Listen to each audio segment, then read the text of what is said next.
Welcome to the Porecast. I'm your host, Carly Harmson. As a licensed master esthetician with nearly 2 decades of experience, I feel confident to meet you here every week to educate about the latest trends and must-have products, as well as to decode the science and demystify the overwhelming world of skincare.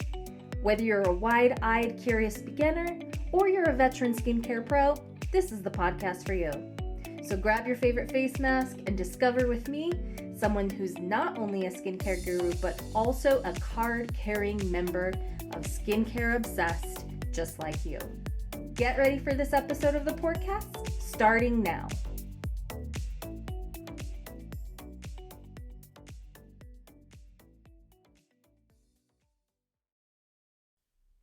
Hey there, welcome back. Today we are going to feature some new skincare ingredients that maybe have been around, but popularity is emerging. We're learning more about. There may be more science available about these ingredients. It can get a little overwhelming. These are coming onto the scene all the time. I'm here to help share some digestible information so that you know what this ingredient does, how it works, and if it's something that you need in your skincare routine or in your treatment room. I've got you. I'm going to be making this a regular series. Every season, I will be looking for some of these ingredients to feature. This is based on some data research of search engine keywords and content being made. Let me introduce to you the 3 ingredients we're going to talk about this winter. And those are Ectoin, Tranexamic Acid, and Hypochlorous Acid. Although 2 of them are acids, they're not acids in the way that you think they are, and we'll definitely break down each one of them. So let's start with Ectoin. Niacinamide is so 2020. Oh, that hurts my heart a little bit to say because I actually still do love niacinamide, but it surged in popularity and everybody thought they had to have it, and everybody thought they had to have it in 10% concentration. And we know that it's not for everybody. Not everybody tolerates it. Some people break out from it. Ectoin is the new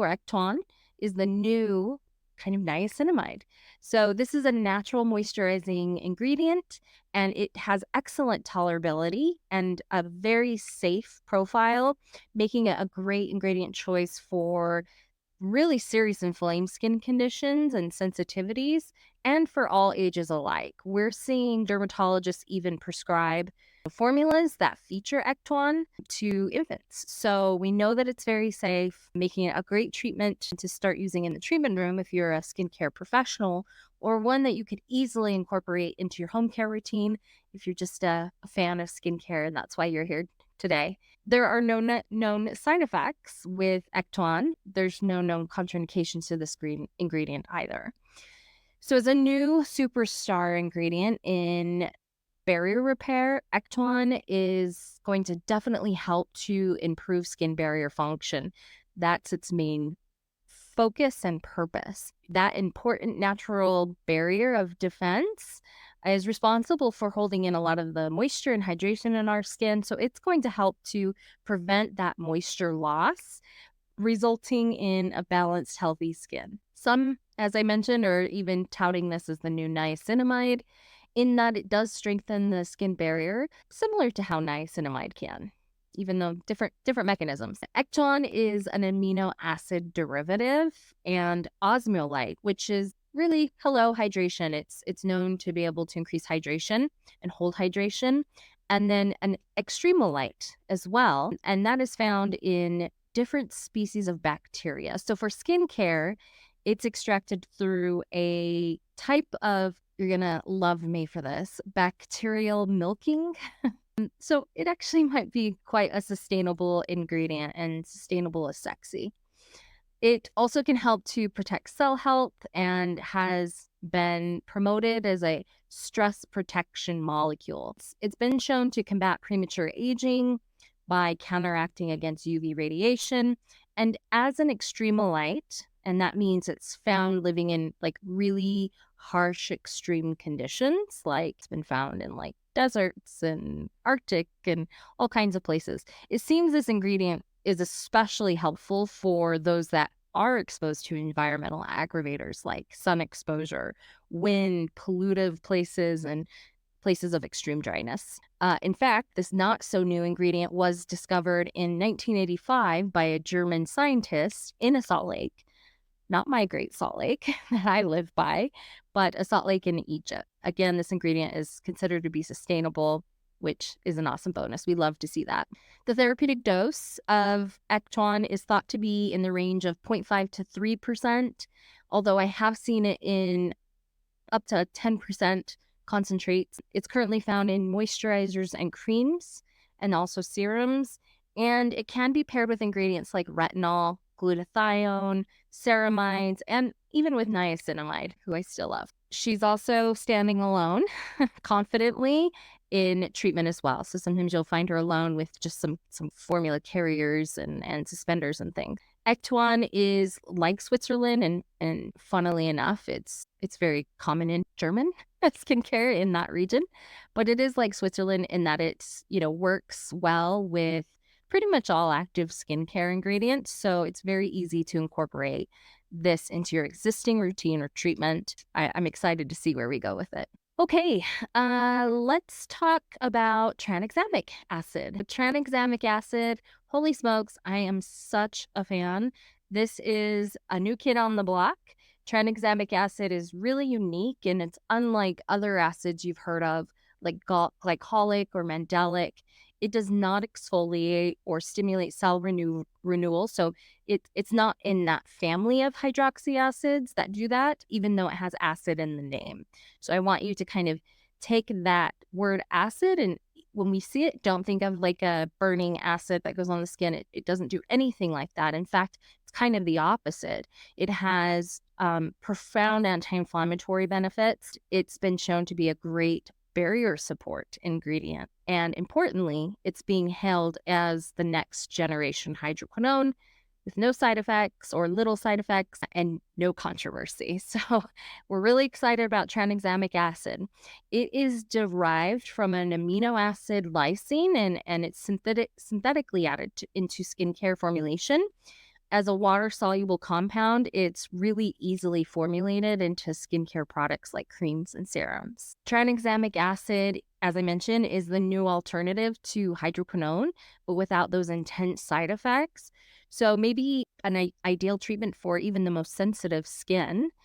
As always, when introducing any new active into a skincare routine, I always recommend patch testing as well as a slow ramp up in use. Meaning, if you're using something like vitamin C, which tranexamic can be used with, get accustomed and acclimated to your concentration of vitamin C, and then slowly introduce tranexamic acid into the routine. You might be wondering, how does tranexamic help with pigment disorders? I mentioned this is the next gen hydroquinone. Well, it works by interfering with the melanocyte activated enzyme known as tyrosinase. This in turn prevents new pigmented cells from forming and moving to the top of the skin where they can be visible. It also is going to help to reduce inflammation and overall redness for a more even skin tone. One study showed that 5% tranexamic acid outperformed a 3% hydroquinone with little to no side effects, and even an improvement in the overall redness. So there was a reduction in the redness and a strengthened skin barrier. So this is really, really amazing. Not only are we able to treat the pigment with this ingredient, but we're not, decimating the barrier like we can with hydroquinone, especially with frequent and higher concentration use. So this ingredient's now being studied as a potential rosacea treatment as well. So that's pretty cool. Tranexamic acid is thought to be the most effective when found in a concentration of between 2 to 5%, and it can be found in creams, lotions, serums, masks. Although I'm unfamiliar with the potential benefits of this, tranexamic acid can also be found in oral form for the treatment of melasma and hyperpigmentation. So it can play nice, really nice with retinol, niacinamide, vitamin C, and yes, even Ectoin. It can be helpful for hyperpigmentation, melasma, post-inflammatory hyperpigmentation from injury or wound or acne. It can be helpful for acne, redness, and rosacea. So more research and products are sure to come. So keep an eye out for this ingredient. Last but not least, let's review hypochlorous acid. So breaking into the scene, although it's not new at all, breaking into the skincare scene, it's appealing to specifically acne-prone skin. Hypochlorous acid is both anti-inflammatory and an antiseptic. And hypochlorous acid, or as I'm going to say for short, HCA, that's not officially what it's called, but you know what I'm talking about. HCA is actually made naturally in our bodies as a natural protectant, but in skincare, it's created by combining water, salt, and vinegar that's electrically charged. And this changes the chemical structure which results in a true antiseptic that is used actually both for surface disinfectant as well as a skin disinfectant. So unlike bleach, which can be really toxic, we don't want people using that for sure on the skin. This is very safe and gentle. Initially, this ingredient was discovered back in the 1800s, I think by a French chemist, as a wound sanitizing and healing agent, I think for war-associated injuries. And over the decades and centuries, it's become used way more mainstream in clinical wound healing, as it appears that it doesn't delay the healing of the wound, unlike something like hydrogen peroxide, which can. It's also non-allergenic, so it appears to be very tolerable for most skins. Now, we do get concerned with some topical antibiotics, and I'm not here to say one should not take them, but we do know they can affect our healthy natural bacterial composition or our skin microbiome. But it's thought that HCA does not harm these beneficial bacteria, but rather it targets the pathogenic bacteria that can cause infections. Speaking of bacteria, HCA is also being used as an atopic dermatitis or eczema treatment due to the fact that this can target a bacteria that is known to colonize with eczema patients, and that's Staph aureus. It's naturally occurring, and in normal balance, it's totally fine. But when it's colonizing and we have this composition that's really heavy in this Staph aureus, it can potentially contribute to eczema, or at least we're seeing that link between them. Getting this bacteria back into a normal balance is really important, and HCA may be able to do that. HCA is found almost exclusively in sprays, so it's really convenient and easy to incorporate into a skincare routine. It ideally should be used after cleansing, just by misting. And, a lot of times with misting toners or products, we want to think about, is this safe to be used or fall onto the eyes? And in fact, HCA is used ophthalmologically. I think I got it. So it's actually safe to be used on the eyes, and is sometimes in cleansers and things around the eyes for eye issues and challenges. So we can simply spritz this on after cleansing before applying any serums or treatment product. Also, what I do love about that spray is it's portable. So this would be a great product or treatment to throw into a gym bag to, mist over the skin when you are at your hot yoga class after, instead of like rinsing away all of your natural oils every time and stripping the skin, just hitting it with this spray could potentially kill off some of those problematic bacteria while keeping that barrier and those lipids intact. So this is a great option for my athletes that are also concerned about, keeping their skin clear. That is our feature for winter 2024. What are some of the new, maybe obscure ingredients that you've heard about that you want to know more that I can share with you? Just simply email me at Carly, CARLY, at the Besthetician, THEBesthetician.com. Or if it's easier, you can direct message me on Instagram or on TikTok and let me know.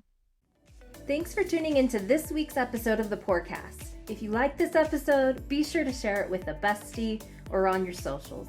And if you love the episode, please leave a review wherever you get your podcasts. Your positive feedback means so much to me. You can connect with me at The Real Besthetician on Instagram or The Besthetician anywhere else. And hey babe, this week's Pourcast looks like clear with a chance of glow. See you next time.